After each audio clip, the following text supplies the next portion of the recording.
Chair. Please. Yes. Commissioner Anderson, Present. Commissioner Basham, Yes. Commissioner Clark Coleman, Commissioner Daub, Here. Commissioner Hattis, Present. Commissioner Killeen. Here. Commissioner Kinlock, Present. Commissioner Kniezek,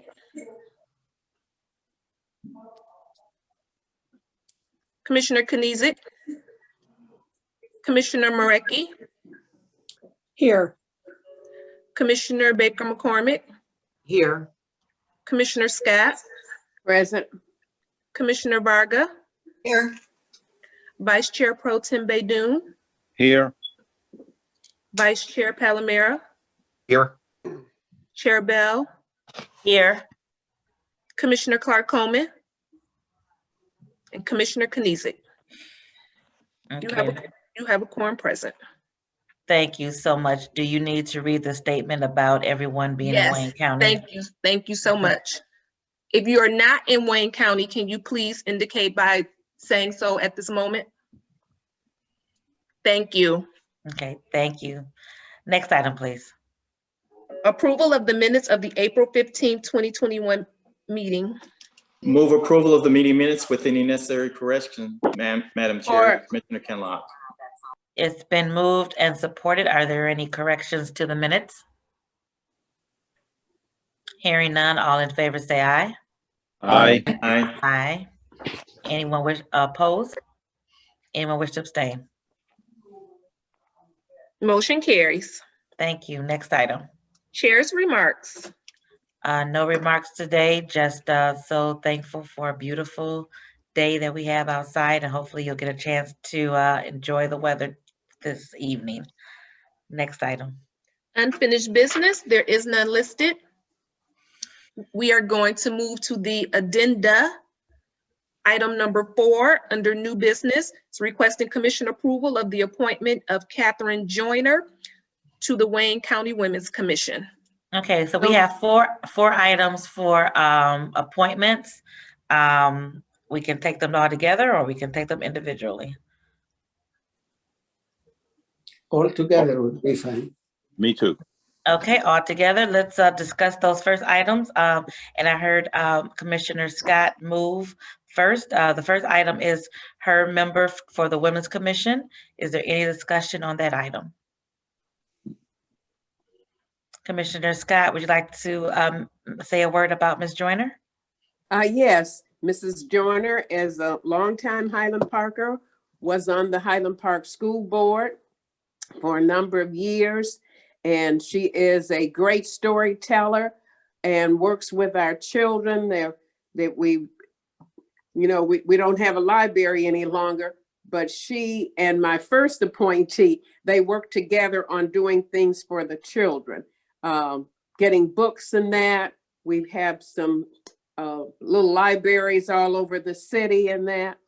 And so just wonderful. And she is the daughter of attorney Clara Rich, who is an awesome lady herself. Her mom is, and her dad was Reverend Rich, who has since passed away. But she comes from a wonderful family, just a great lady. All right, very good. We look forward to having her on the commission. Thank you. And the motion is going to be for 4, 5, and 6. It was moved by Commissioner Scott and supported by Commissioner Haters. Item number 5, Madam Clerk. Item number 5 is requesting commission approval of the appointment of Shannon Price to the Wayne County Building Authority Commission. Okay. Move approval. Support, Kinlock. Okay, and once again, we're taking 4, 5, and 6 together. It was moved by Commissioner Scott and supported by Commissioner Haters. I just was going through them all. Yeah. Commissioner Palomera, I see your hand. Yeah, thank you, Madam Chair. You know, many times at some of these appointments, we're just familiar with a name and really don't know the person. I can say in this case, an overwhelming majority of us know who Shannon Price is, know his good works, and obviously served with us as a Wayne County Commissioner. And I'm glad to see that he is staying involved by having you move this appointment forward. So well done, Madam Chair. Thank you. Is Mr. Shannon Price on the line by any chance? I did ask him to be on for Thursday in case this moves forward. So if he's not on today, he'll be on Thursday. I'm sorry, was there another question or discussion? Just a I comment, would just Madam like Chair. to say, Commissioner Kinlock to Commissioner Basham. I'd just like to say I had the opportunity of serving with Shannon Price on the Detroit Wayne County Port Authority. He was the chair, and we elected him as chair. He was a great team as I was vice chair to work with. Very fun, very serious, and a very smart person. And I'm, was glad to work with him, and I still stay in touch with him. Very good. Thank you, Commissioner. Commissioner Basham. I'm just going to say the price is right sometimes. Thank you, Commissioner. Any other discussion on item number 5? Commissioner Anderson. Yes, I just wanted to ask a question. Is he still on the Port Authority also? No, he was replaced by Commissioner Baker McCormick in 2019. Okay. All right. Thank you. Okay. All right. Item number 6. Item number 6 is requesting commission approval of the reappointment of Bonnie Leone to the Wayne County Jury Board. Okay, and just to understand how this appointment takes place, the Wayne County, the Third Circuit Court Chief Judge makes a recommendation, and this is a reappointment of this person for the jury board based on the recommendation of Chief Judge Kenny, if I'm not mistaken. And if I am mistaken, counsel, you can correct me. You are correct, Chair Bell, that is the process, and Judge Kenny enthusiastically supports the reappointment of Ms. Leone for this position. She does great work for us. Thank you so much for being with us, Mr. Lynch. Appreciate your comment. Any questions or discussion from commissioners? Commissioner Anderson. Just a quick question, since we have someone on the line here that can explain. This is the first time I've heard of a jury board. And I just wondered if you could explain briefly what that jury board does, what the compensation is, and what their duties are. Thank you, Commissioner Anderson.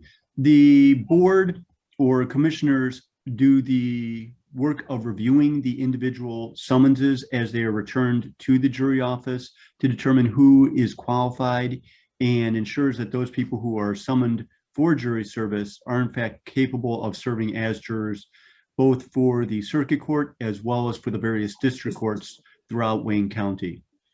And they are paid at a rate of $75 per day. This per diem was set by this commission back in, I believe it was 1999. And it has been at that rate since then. Ms. Leone comes in. She is exceptionally dedicated. She has been working on this since 1997. We rely upon her tremendously. The commission, the board members rather, are authorized to have up to 3 board members for a county of Wayne County size.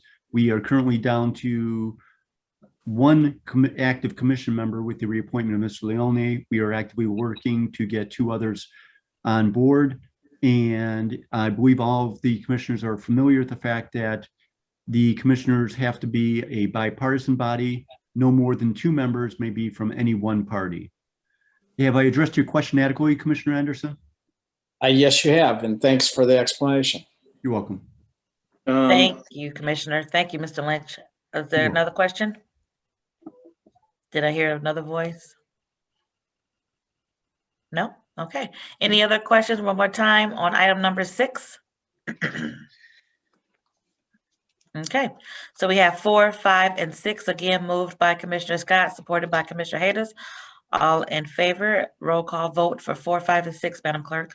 Commissioner Anderson, Yes. Commissioner Basham, Yes. Commissioner Clark Coleman, Yes. Commissioner Daub, Yes. Commissioner Hattis, Yes. Commissioner Killeen, Commissioner Killeen, I'm gonna vote unmute first, and then I'm gonna vote aye. Commissioner Kinlock, Yes.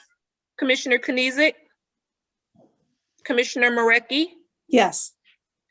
Commissioner Baker McCormick, Yes. Commissioner Scott, Yes. Commissioner Varga, Yes. Vice Chair Pro Tem Baydoun, Yes.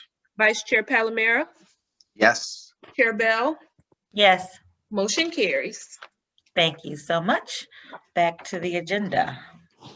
We are back to the agenda. Item number E1 is requesting commission approval of amendment number 1 to the 2019 reorganization plan for the executive branch of Wayne County government to create an indigent defense services department. Okay. So moved. 1, 2, and 3 are similar, but I think they warrant discussion individually. So I don't know who's going to begin the discussion for item number 1. Support. Okay, it's been moved and supported. Mary Ann, are you going to start us off here or? I'd be happy to. Okay. Item number Thank 1, you, Chair Bell. this is the reorganization plan. Go ahead. Thank you, Chair Bell. Thank you, Thanks, Suzanne. commissioners. My name is Mary Ann Talon, and I've been the project consultant for the last 3 years on this matter.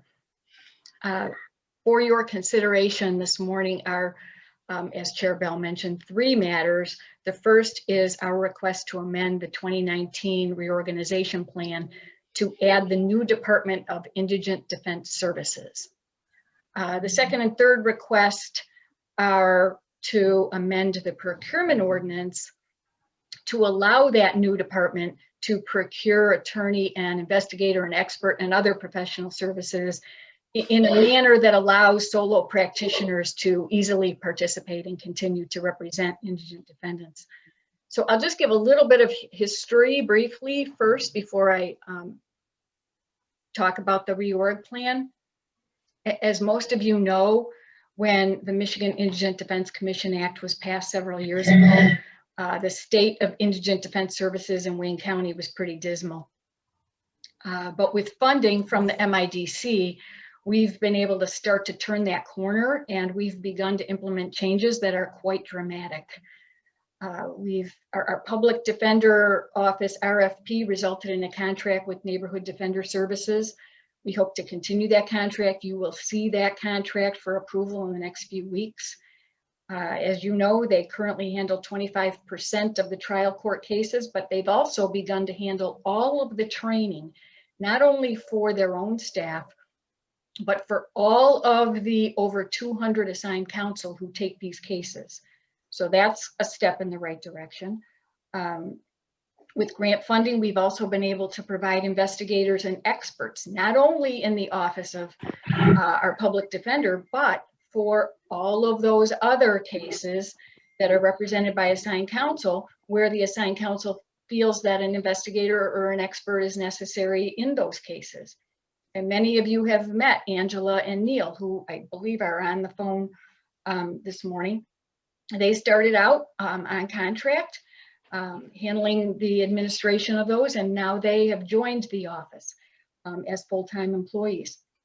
So that's another step in the right direction. With funding, we've also been able to begin to increase the amount that we pay these lawyers to handle the cases, and that's obviously critical to getting good services. And with grant funding, we've been able to build the internal structure of this office, which for the past several months we've been calling the Office of Public Defense Services. But as we take these next steps towards completely removing all of these functions from the court to the county, we know that in order to grow a first-class indigent defense services office, it needs to be a formal structure. It needs to be on the same level as all other important functions in the county. It needs its own department with its own director and its own staff and its own mission.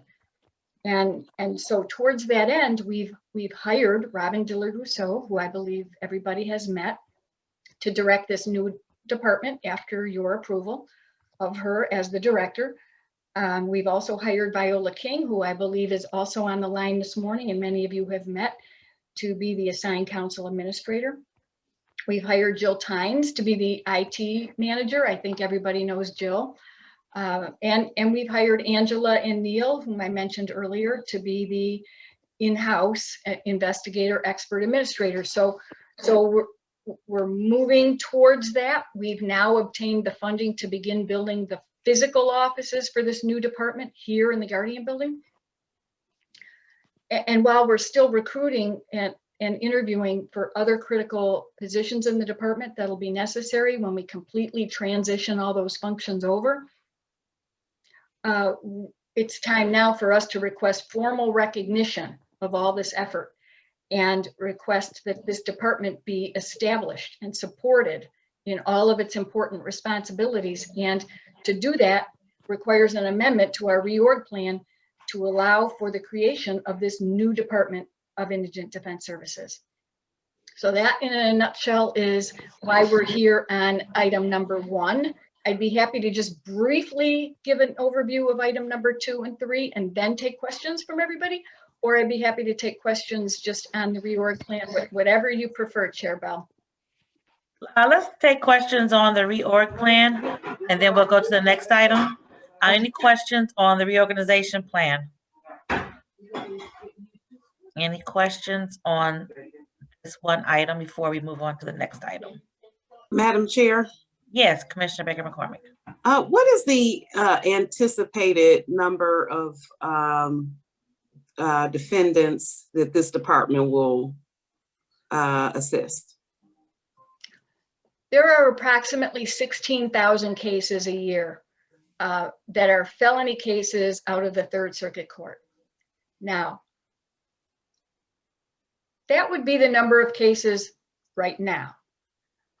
In my mind, this office is much larger and would encompass many more things depending on the funding that it's able to get.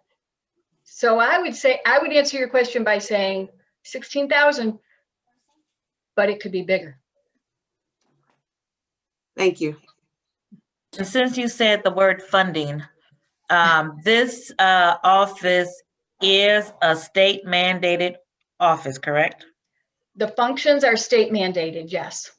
And the funds, are we getting funds from the state as well? Yes, we are. 100%?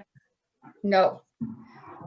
The law mandates that Wayne County continue to contribute its local share.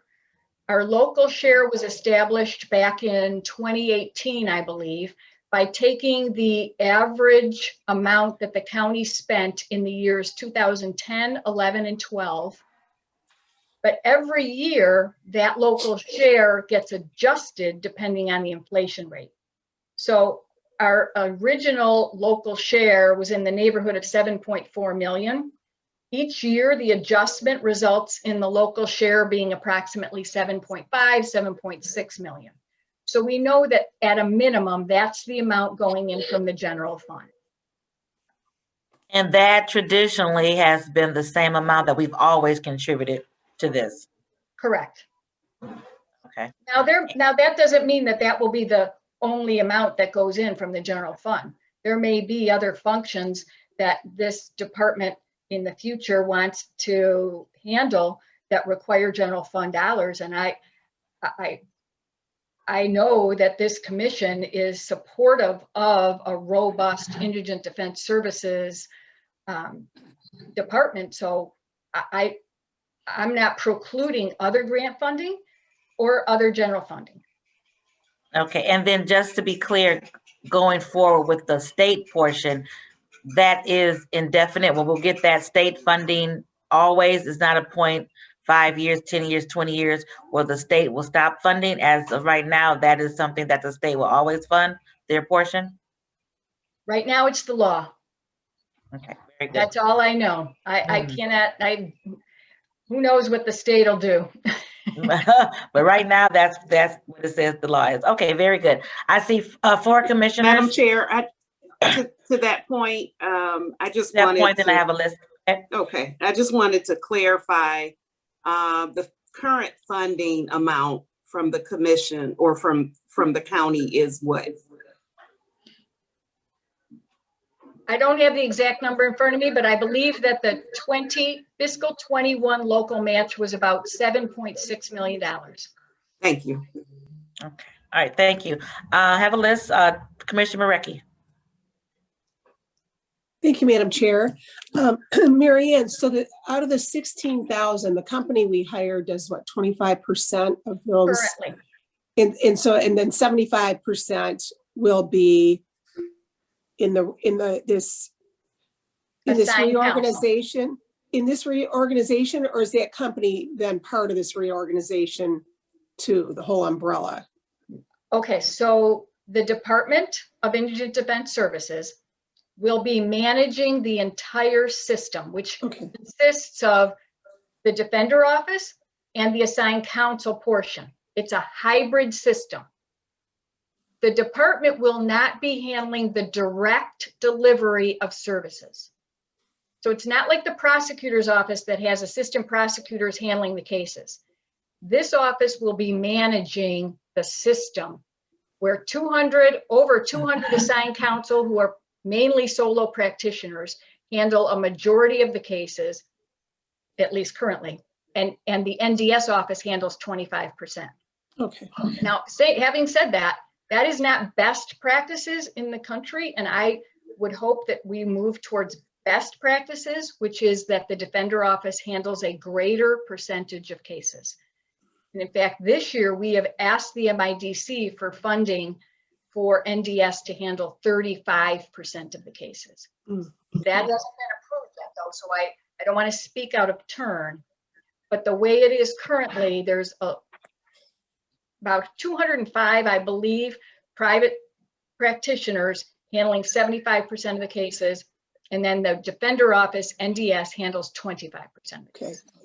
Okay, thank you. And you know what? Hats off to you. I know for 3 years you've been coming in front of us. I'm sure it's been a ton of work. So thank you for everything you're doing with us. Thank you. It's actually been a fun time. I knew, who would have thought that I would be retired and come back and done this type of work, but it is so, I am just so happy to see everyone on board with doing the right thing. And I just feel the timing is so perfect to build an office that we can be so proud of, not only in the state, but I think we could build the best in the country. Well, that's great. Well, thank you. All set, Madam Chair. Thank you, Commissioner. Commissioner Basham. Thank you, Madam Chair. I've had a private attorney saying that this actually steals their work, the private practitioners. In my district, she's telling me that. And then also, whether, that's her thoughts personally, but also what happens when the grant runs out?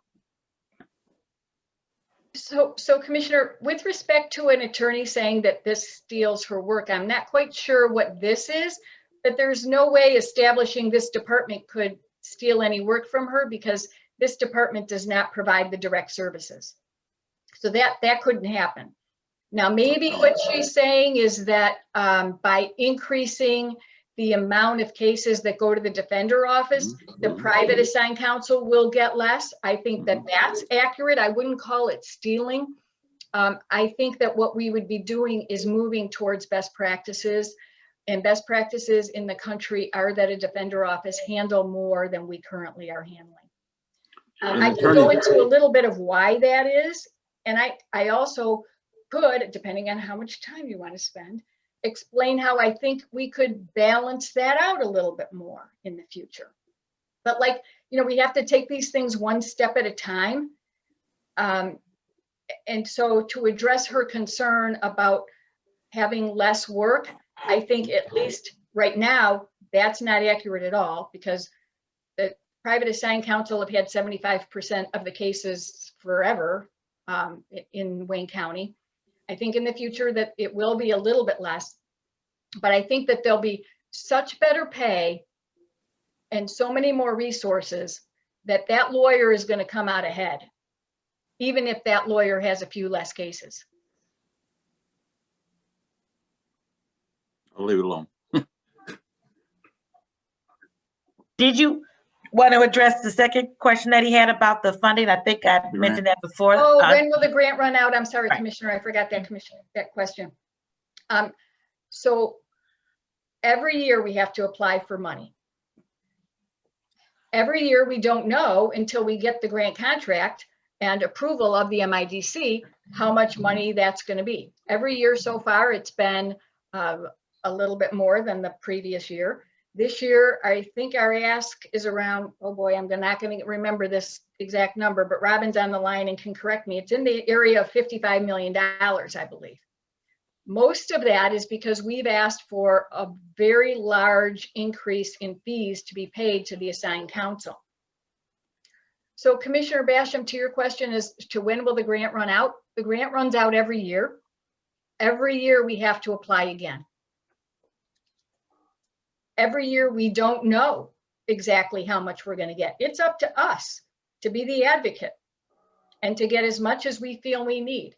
And every year we've been taking steps toward improving services for indigent defendants so that they get what they need. And every year, each of those steps has resulted in a bigger budget. But I would imagine at some point, when we get to the point where we're paying everybody sufficiently, that will level out. Does that answer your question? Sort of. Do you have another question? Pass. If I didn't answer it, I'm happy to elaborate if I I'm missed good. something. I'm good. Okay. Thank you. Commissioner Kinlock. Yes, I have a couple of questions. One of the questions is, will this have an impact on the prosecutors, any aspects of the prosecutor's operations? That's the first question. I heard you speak to leveling out the fees associated with the payments to these attorneys. What is the average pay, or what is the average salary or compensation, yearly compensation that's associated with these fees? And in regards to that, okay, first I'd like those first two questions answered. So the first question had to do with the impact of the prosecutor's office. Financially, there will be no impact on the prosecutor's office, at least initially, because we're only putting in our local share, which is something we've spent every year, and everything else is grant funded. Now, that's not to say that in the future there won't be some general fund money in this department, but it'll be minimal compared to what the prosecutor receives. I think, though, that the big picture is that this will help the prosecutor's office because it will ensure good representation on the other side. And those of us who are lawyers always know that our clients get the best representation when both sides are adequately represented. The prosecutor's office doesn't want to have to handle appeals because of ineffective assistance of counsel.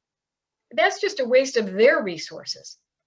There should be, if we're doing everything right, there should be far less cases where a defendant says, I had ineffective assistance of counsel because this lawyer wasn't paid properly, didn't have the qualifications necessary to represent me. We're going to make sure that the lawyers who are hired to represent the indigent defendants do have the good qualifications to handle that case and are compensated properly and do have the resources they need, such as investigators and or experts. So I think the impact on the prosecutor's office overall will be good. And I know that Prosecutor Worthy has been in support of this act because I've had many meetings with her about it. And then we all know that Prosecutor Worthy is concerned about funding. She does what she needs to do to get the funding that she needs every single year. And I applaud her for that. And I'm sure she'll continue to do that. Okay, the next part, compensation, annual compensation, what's the total amount of fees that's paid to these counselors?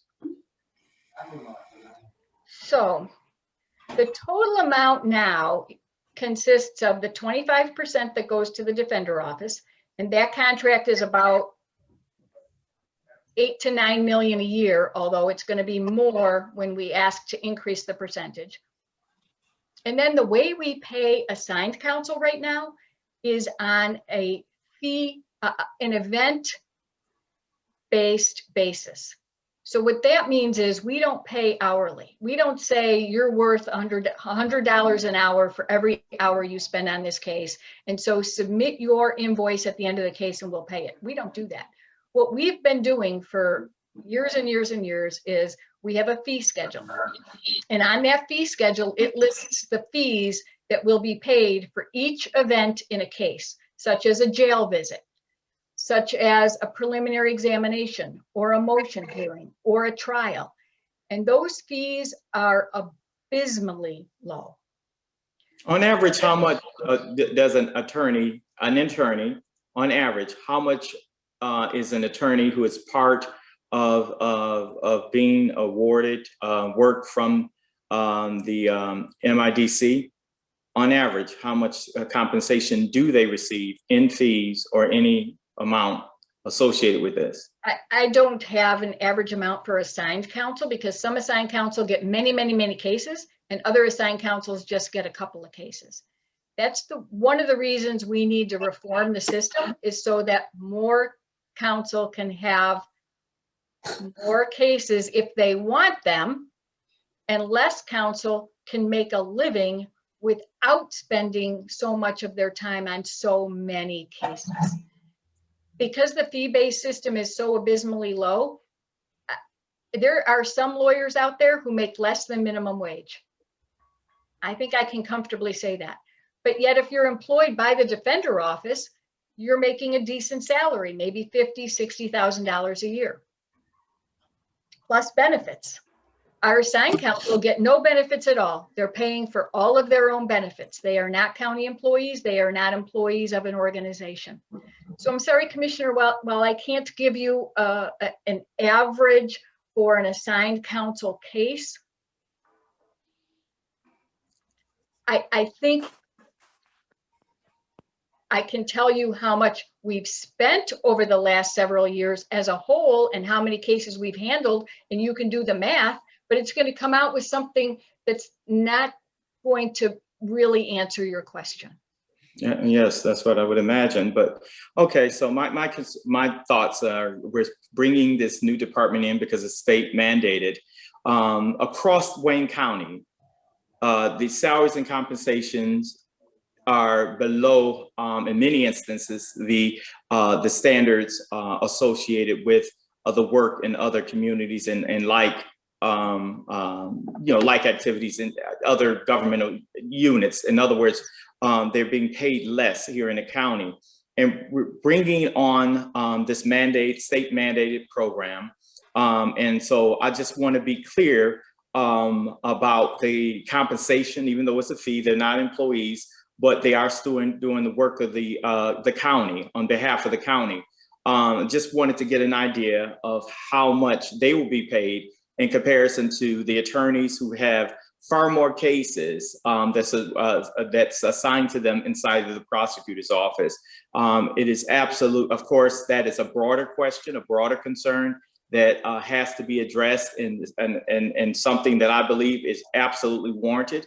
A review of all of the compensated positions within our county. But I just wanted to know that information, was hoping that you actually had the information of how much on average individuals are receiving individually through this grant. Okay, we'll do the math for you, Commissioner, based upon the total amount and the number of cases from previous years to get an average for you. Thank you. Commissioner Anderson? Thank you, Madam Chair. You had asked one of my questions about the funding issue and whether or not this would impact, how it would impact our budget. I didn't see anything from our council, commission council, on these three items. And I don't know if we had that, but do we have counsel online right now to get I guess, an opinion as to, I guess one of the things I'm concerned about is it seems as though one of the three items is basically ceding responsibility from the council, from the commission to the administration, once again, by giving delegated authority to the administration. And it sounds like it's entirely over that department with expenditures, purchase orders, invoices, vouchers, everything, all encompassing. And that's something I wonder whether or not we really should be doing that. And is that, I guess I could ask Mary Ann, is that something that's necessary or mandated by the state? Or is that something this county is being asked to do? I'm sorry, before you answer that, Mary Ann, let me go to Commission Counsel. Commission Counsel was very active in discussions with Mary Ann in this entire effort. So, and she should have an analysis that you should have received, Commissioner. But Counsel, if you're on the line, Counsel Johnson, if you could discuss your position on that and the questions that you've asked over the months of handling this. Go ahead. Good morning, Felicia Johnson, Counsel for the Commission. The chairwoman is correct. I've had extensive conversations with Ms. Talon over the last several years regarding the MIDC. She's been very good about keeping me informed of the progress and all of the new standards and having discussions with regards to any concerns or issues and input that this body may want to offer. With regards to the items before the body today, my office did not provide an analysis of the reorg plan. It's pretty straightforward. It's simply requesting creation of a new department to handle the required services that the MIDC is requiring the county to take over from the court. So we did not do an analysis of the reorg plan. We thought it was pretty straightforward. With regards to items 2 and 3, the amendment to the procurement ordinance and the amendment to the outside counsel ordinance, I've had extensive discussions with them. In fact, I've some of the language you'll find before you, I actually wrote. We negotiated the language. I think the language is a good compromise between giving the department some flexibility with regards to this new process and the unknowns with this new process, but also giving the commission some level of oversight with regards to how counsel will be retained and paid. Because as Mary Ann indicated, we're talking about approximately 200 private practitioners. The normal county procurement process will require entering a contract, having that contract go through Corp Counsel, be approved through the administration, then come over to the commission, and then go through a payment process. That just isn't practical from many perspectives for this type of counsel and payment, because payments need to be more timely. So they're requesting a different process for criminal matters. I personally, after having conversations with Mary Ann and others, Robin, did not find an issue with that. Having conversations with the chairwoman, we think that, again, this is a good language, good compromise, and it was negotiated with commission staff. Thank you. I appreciate that. Mary Ann, is there anything you want to add to that? No. Okay. Yeah. Commissioner Anderson? Thank you. I think counsel established that they did not do an analysis on that, and that's why I didn't see it. So it wasn't in the package. Does the state, Mary Ann, mandate that the department be based on a formula, the number of attorneys and the staff, as far as the indigent department that is being proposed? Do they mandate that is it based on a formula? No, there are standards that have to be followed, and so far 5 of them have been implemented. There is a standard that hasn't yet been implemented that will mandate that caseloads be monitored, so that solo practitioners aren't handling a caseload that's overwhelming. Mm-hmm. I don't know if that answers your question or not. But, go ahead. There is local control still, and in our system, which is not the same as other systems in the state. Each funding unit has a different system, but in our system, it's always been a hybrid. We have the 25% for the defender office and the 75% for private counsel. We can change that. It has to be approved by the MIDC, but we can change that. So that part is not mandated. Okay. And I, let's see. I think that that's my questions right now that covers them. Thank you. Thank you. Madam Commissioner- Chair, Yes. may I simply clarify Sure. briefly? So Commissioner, while Commission Counsel did not do an analysis of item 1, the reorg, we did do an analysis of items 2 and 3, the procurement ordinance revisions, and that is in your packet. Okay. I didn't. Thank you. See that. Thank you. Thank you. Commissioner Marecki. I'm all set. I didn't put my hand down. Sorry. Oh, okay. Commissioner Baker McCormick. Uh-oh. Did she lose? Oh, she might have lost. I'm sorry. Oh, there you go. Yes. Okay. Just wanted to clarify if there's effort, not an effort, but if a counsel is ineffective, what is the process of, I guess, eliminating that counsel? I've heard that there is sometimes issues with council members that represent indigent that aren't as effective. So currently, this is all handled by the Third Circuit Court. When everything transitions over to the new department, there will be a committee that will be established that will handle the qualifications of counsel.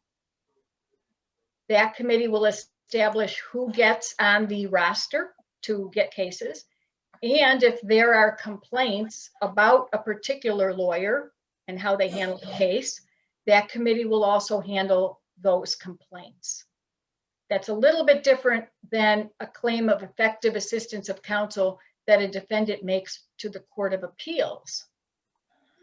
In that case, the Court of Appeals will decide whether the counsel assigned to that defendant was ineffective or not. I hope that answers your question. You're on mute, Commissioner.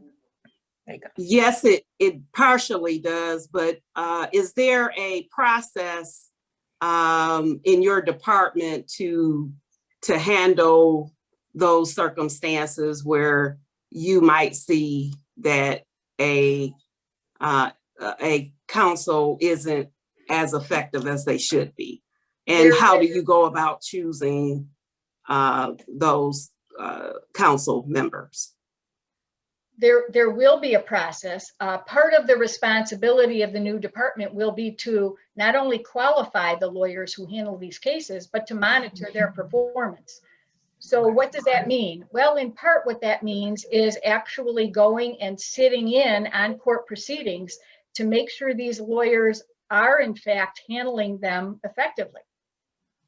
So there will be policies established for qualifying the lawyers, then assigning the lawyers, then monitoring the lawyers, and then paying the lawyers. Thank you. Thank you. Commissioner Basham. Thank you, Madam Chair. On item number 2, it talks about to delegate authority to the Wayne County Chief Executive to approve and execute contracts, purchase orders, invoice vouchers with indigent defense without commission approval. And I'm concerned about that. We've already give the executive more power when we increased contract amounts in the procurement ordinance. I've been a Wayne County Commissioner for a little over 10 years, and we have the best intentions for some other things too. And I do not mind being a skunk at the picnic in the sense that every time we take a power away from the commission as a body, I think we go backwards to some degree. I think we need to work with the administration. I understand the intent of this, but I struggle, quite frankly, with that phrase. And so anyway, it just bothers me that we're taking our responsibilities away from the commission as a body and give them to the executive branch, whoever the executive branch may be. So I like the other part of everything, but that one I struggle with. So I'm not looking for a response. I just wanted to vent my feelings. Thank you, Commissioner. And I don't know if Commission Counsel wants to reiterate her work on this item, because she worked very diligently to get a compromise to this procurement ordinance that would help us do our job as well as the CEO. I don't know if she wants to speak to that again or not. Can we So, ask her to on that provision, please? Go, Felicia, could you reiterate the procurement ordinance piece, please? Through the chair, so the original request from the administration was to have an exemption for criminal matters from the procurement ordinance. And we had several discussions with regards to establishing a process within the ordinance that will give some guidance and oversight from the commission with regards to how attorneys are procured and paid. So we actually negotiated, and there's language in the ordinance that sets forth a process. Now, and Mary Ann may want to speak to this, but part of the concern again is that we're talking about 200 or so private practitioners who take on these cases. And the county's normal process and the timing of the county's normal process is not practical for these type of criminal matters when they're urgent and you have to get individuals paid and items processed. So the thought process was to have a different process, establish a separate and distinct process for criminal matters. And so that is what is the intent of the procurement ordinance, to set forth a process that indicates that they are required to establish minimum standards to qualify these particular professionals for criminal matters. They are required to establish an assignment committee of at least 3 individuals who will actually determine the qualifications of attorneys and to periodically evaluate the attorneys. They are required, they're required to put them on an assignment roster, and the cases will be assigned on a rotational and randomized basis based on a number of factors that the department deems appropriate. We tried to establish a process, and then the last piece was to exempt these particular contracts and items from the procurement process and give the CEO delegated authority. Now, the current delegated authority for normal matters to the CEO is $150,000. The likelihood that any one particular case on a criminal matter will reach that threshold is very highly unlikely. So even without the proposed language, these matters wouldn't necessarily come before the commission anyway. I know that we have some language about giving cases $35,000, so perhaps some of them could potentially reach the commission. But the idea would be, because of the way they'll be paid, they won't have contracts like firms have contracts. So you have some of these bigger firms where you see the contracts go through GovOps. The department has indicated that that is not best practices to actually have these written types of contracts, and may not be practical, but I'll let them speak to that piece. So based on the information we received as far as how they're going to procure these services, and they will not be written contracts, they're going to have a system. So they're looking to get a case management system, and the way they'll process and track these individuals won't be the usual type of process. So it seemed, so based on that, we negotiated and wrote into the language based on their request that CEO could execute these matters. Again, based on the amount, it didn't seem, in the amount that the attorneys will be paid historically, though, as my understanding, as Mary Ann indicated, they're looking to increase that. That's the language that's in here. And then I'll let the department speak from that point regarding anything they want to add. Felicia, my question is, so you stated the reasons why that provision was in there. My question is reporting, keeping the commission updated as it relates to the certain aspects of how the awardees of the contracts, the number of attorneys assigned, and any given period, quarterly or monthly or whenever. Is there any sort of report out to the commission as relates to how this operation will be awarding contract and delivering service? Yes, so there is a reporting requirement that is, we wrote into the ordinance that requires the department to submit reports to the commission. We did not put a timing as far as how often those reports would come. What we decided to do was to put the timing in the budget instructions, which is something we do annually. So because this is a new department and things are constantly changing and they're trying to figure things out, in the initial few years, perhaps there are quarterly reports to the commission.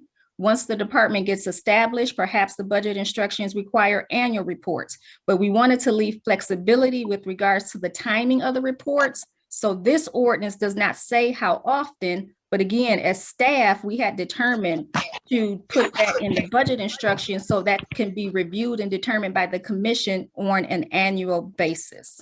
Perfect. So there's a reporting period, reporting process. Yes. Yeah. Thank you.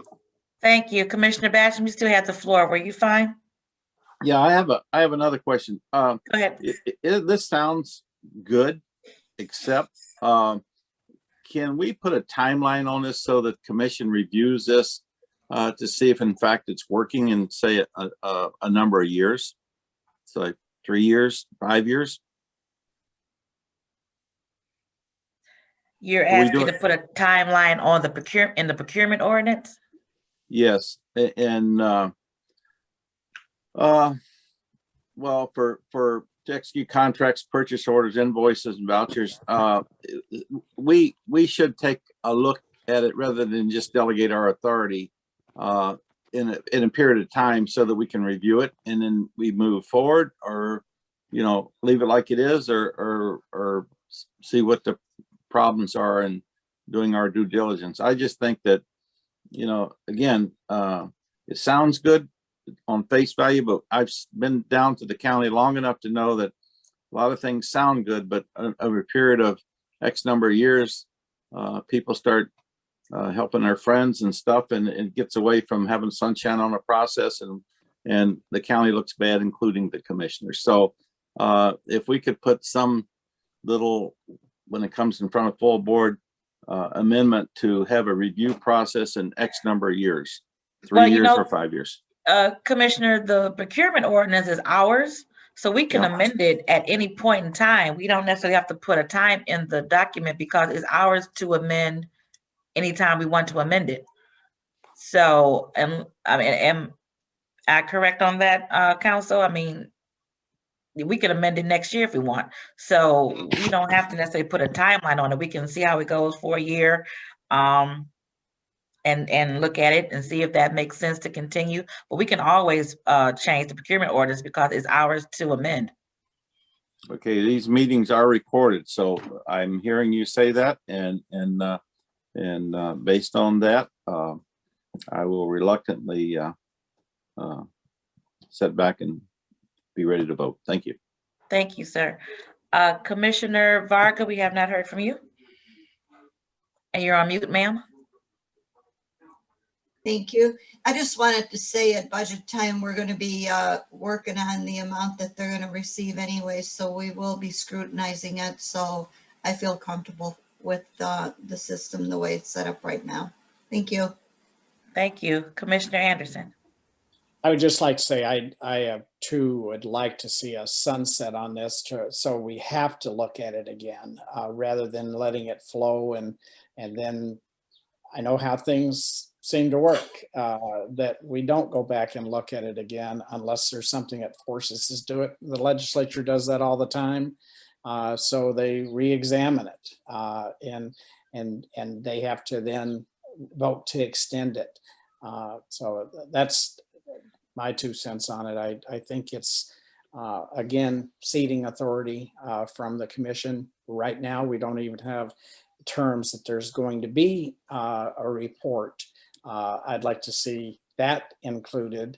And I guess you know, there's something to be said for that it's up and just trying to get everything up and running. But I don't think that should preclude the commission from knowing what's going on and having an opportunity to review that. So anyway. Madam Chair, Thank to you, that point, Commissioner Merrick. thank you. I do believe in our paperwork, it does say that we will receive an annual report. Because I know I read that somewhere. So just wanted to say that.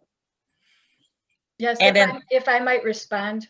Go ahead, Isabel. Marion. The way that I worked with Felicia, we worked with Felicia to draft this, reports are required as often as you want.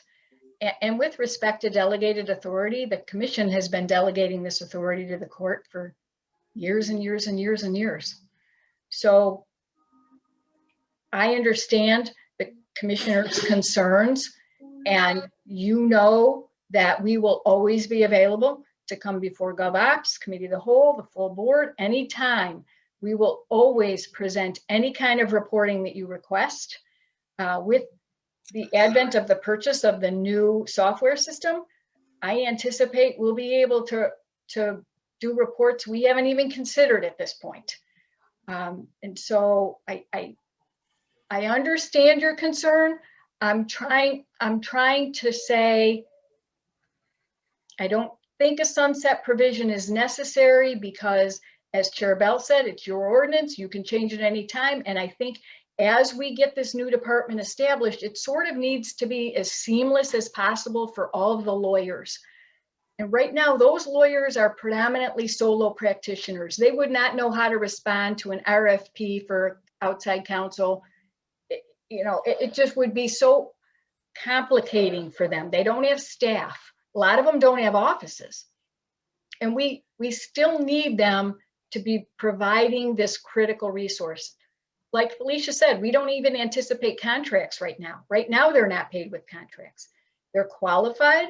They submit vouchers where they say they've performed the services and they get paid.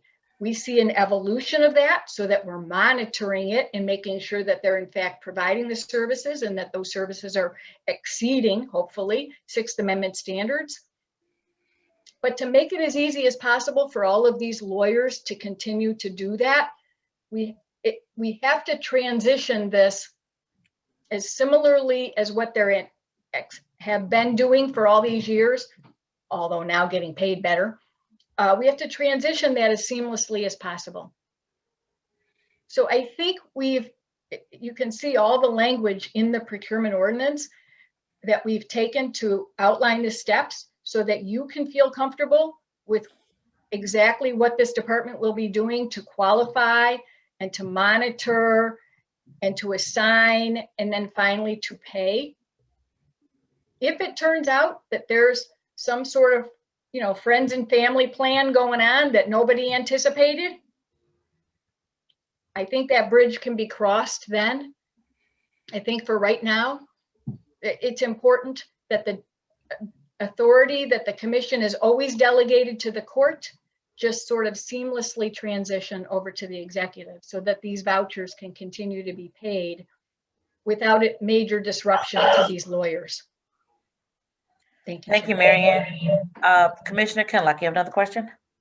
On that question, I just want to say, I initially had some of the similar concerns, but this is a process that's already in place. But on the judicial side, it's being shifted to the executive side. Felicia explained that there's going to be quarterly reports initially stated. At any point, we can amend the procurement ordinance. So I think that we need to focus on the fact that this process already exists within the county. It's just that it's being shifted over, but we're going to be able to ask questions as we deem necessary and appropriate as far as how much we choose to have oversight of this. So I'm actually comfortable in moving this forward as it's being presented, but also continuing to do our job as getting reports out as necessary regarding how it's being run. Thank you, Commissioner. Okay, I don't see any other hands, and this was item 1. Let's move to see if there's any discussion on item 2, but I think we've encompassed all of the discussion of all 3 items in our big discussion. Item 2, Madam Clerk. Item number 2 is requesting commission approval of an ordinance to amend Chapter 120 of the Wayne County Code of Ordinances titled Procurement Ordinance to amend Section 12037 to establish a process to procure qualified professional service providers for indigent defense services. Okay, and again, I think we've exhausted all of the questions and answers on item number 2, and then item number 3. Item number 3 is requesting commission approval of an ordinance to amend Chapter 49 of the Wayne County Code of Ordinances titled Outside Legal Counsel to amend Section 49-7 to exempt criminal indigent defense professional services procured under Section 12037C from Okay. the application of this chapter. All right. Okay, again, 1, 2, and 3 are all related. We've had a discussion on all of this from the procurement ordinance piece to establishing the new item under the reorg plan. Are there any additional discussion questions on items 1, 2, and 3? If not, I'll entertain a motion. Move to approve on 1, 2, and 3. Madam Chair, Commissioner. Support, Marecki. Okay, it's been moved and supported. One more time, any further discussion on these items? Madam Chairwoman, Yes. so just for clarification, items 2 and 3 will go to full board for first reading, just so that everyone's clear on that. Yes, because they're amendment to the ordinance. Yes. Thank you. Understood. And then and then after the first reading at full board, it'll come back to the next full board for clarification for everyone. So we'll see this again. We'll see it 1, 2 more times. Okay, with that, roll call vote, please. Commissioner Anderson, Reluctantly, yes. Commissioner Basham, Yes. Commissioner Clark Coleman, Yes. Commissioner Dog, Yes. Commissioner Hattis, Yes. Commissioner Killeen,